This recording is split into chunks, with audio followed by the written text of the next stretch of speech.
مخکنو امتونو کې یو سړی بل سړی نه قرض غوښتو، مال 1000 دینار قرض راکا، هغه ول 1000 دینار قرض ورکلو.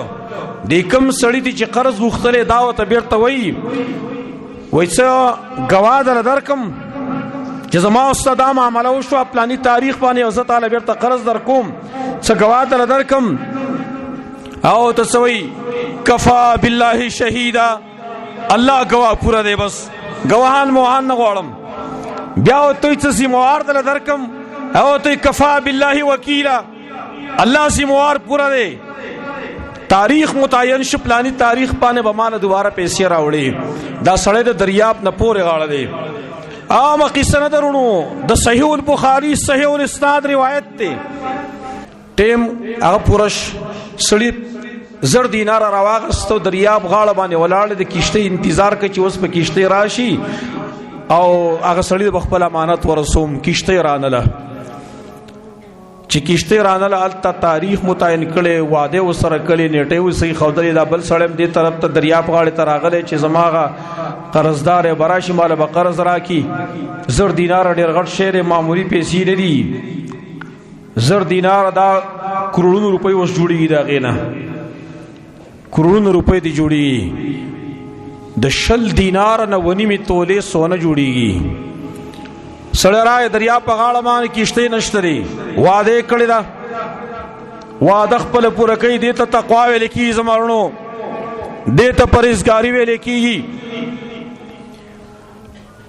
کشته نه ملاویږي، یو لرګي را کټ کیا او لرګي تراشی منس کې ډړای او پای کې 1000 دینار دی او بیا دا وی ختم پکې وسره دی پټ او دا وی یا الله دا پیسې هغه چاته لګم چې ته درا کول په وخت کې ماته زیموال کړې وي او تیرا ته درا کول په وخت کې گوا کړې وي، الله قته لګم او لرګي په دریاب کې خوشي کو. لرګي روان نه د خبره تسلی ګور دا تقوا پرهیزګاری په دومره غالب ده. د کم سینه یقین حاصل او چې دا دریاب په سما پیسې نه ضایع کوي. خدا غ پیسې په دریاب کې پرې خودلې په دا لرګي کې او لرګي خوشي کو. لرګي روان دي او دی بل سیټتا یو سړی امر وتلې دی، حق کسره وتلې دی، اڅ ګوري ولرګي را روان دي. خیال یو کو چې دا لرګي به کوړته وېسم قرضدار خاصم رانغه او دا لرګي به ځان له استعمال کما وربتی بلکو فایده بوشي.